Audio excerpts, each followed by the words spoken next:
Okay, let's make sourdough. Most awesome bread. I love sourdough. It's my absolute favorite, and it's the easiest bread in the world to make. And you can make loaves like these without even really following much of a recipe. So I'm going to make the sourdough. I'm going to make a loaf without any measuring cups or spoons. We're just going to throw everything together and make a great loaf. On a side note, the camera wouldn't record video. One, none at all. One, the image wasn't great, and one, it was kind of crappy, so I'm going to have to voice over.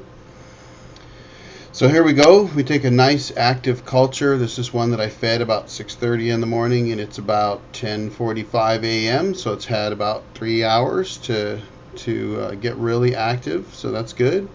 I put a little much in there, so I'm going to pull a little bit out, and it's about a half a cup. I never really measure my culture anyway.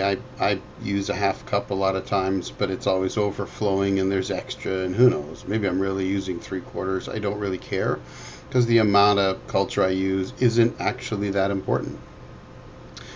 Next, I've got some Bob's Red Mill Artisan bread flour. I've used all-purpose, whole wheat, rye, all kinds of different flours. Doesn't really matter.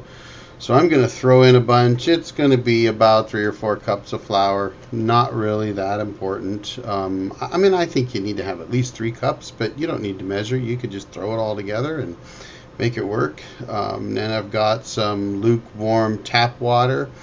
I don't know what the chlorine content is here locally, but the bread doesn't seem to care, so that's fine. Some non-iodized sea salt. I'm going to just toss some in to approximate about 1.5 teaspoons. And then I'm going to mix it all up. And it starts out really dry. And that's okay because that's actually what I want. I want to start with it dry like this and then pour some more water in and just kind of slowly add the water until I get the right consistency, because really making sourdough, it's more of an artistic thing than a technical thing in my opinion. So you just kind of add some water, get it to where you can get a nice firm sticky ball. I just use a good stiff rubber spatula to mix it up, and we're just going to keep working it until I can get a nice ball. If you do accidentally add too much water, you can just add some more flour until you get a ball that will stick, but is easily formed into a ball. And if you watch, I'm going to kind of beat it up a little bit with my spatula to really get this ball of dough to a point that I could roll it around in the bowl. And I want it to be well hydrated, but I don't want it to be so sticky that I can't make it into a nice ball. As you can see, it's starting to form. I can scrape the sides off the bowl to get things really work together. And once I get it into this kind of a decent ball, I'll roll it around for a while just to make sure that I've mixed it pretty well. I want to make sure that I've got moisture throughout as much as possible. I don't want to overhydrate.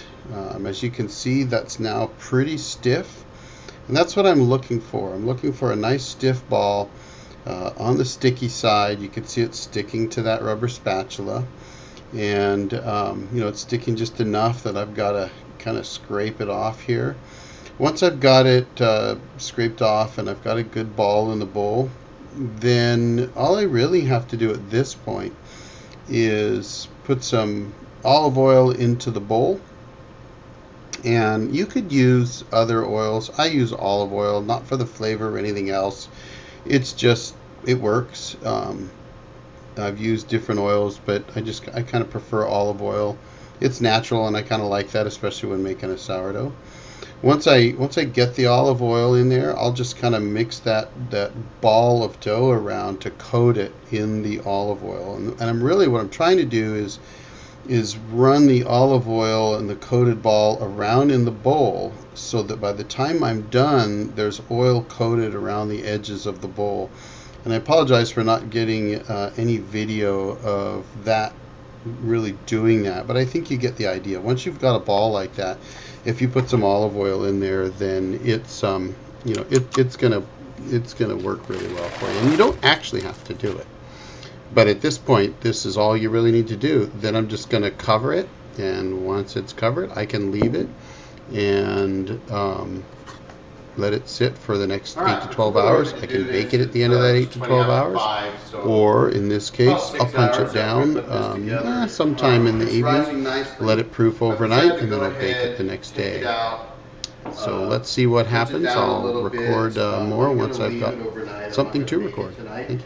And but the lighting is really a lot better right now, so I thought it was probably better to do this now so that you can see what it looks like. So I just roll it out onto a floured surface, try to get some flour on it so it's not sticking to my hands, and then try to work that into a ball. And usually what I do is I roll it up into a ball. It kind of gives me a chance to feel it a little bit and just sort of see how the stretch is. I can see that it's starting to get a good gluten window, which it does over time.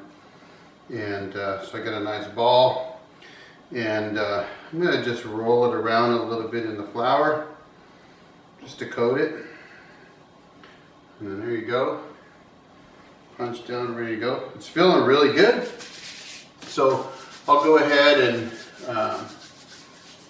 put that under cover again. That'll sit under cover for about 12 hours, and I get up around quarter after 5, 5:30 in the morning. So I'll get up, throw the oven on. I'll probably just put the La Cloche baker in, and we'll throw the oven on at 435 convection and toss that sucker in there and bake it. And I'll show you.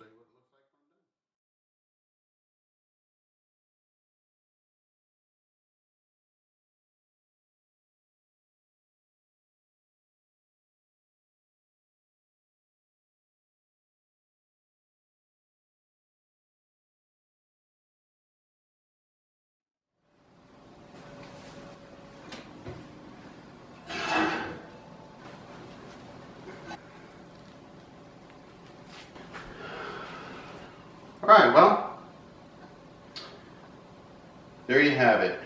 That's about the same size as a loaf that I make. You know, if I'm what I call sort of measuring, I use a cup or a 2-cup measure, whatever, and I throw a little bit more than a half a cup of culture, and I throw in a little bit more than 3 cups of flour, but I do measure salt at 1.5 teaspoons and I put in somewhere between 1 1/4 and 1.5 cups of warm water.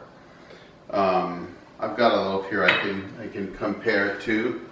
Now this loaf is this one is an all-purpose loaf that I made the other day, just to do an all-purpose loaf and to show some folks some differences. So it's hot. It gives you kind of an idea. I think you can, but we can't see that, so I'm going to bring it over here so you can. So the one on my right, your left, the cut loaf, is an all-purpose, just a generic all-purpose flour that we got at Cash and Carry, and the one on the left is the. So anyway, I hope you enjoyed it. Go out and make bread.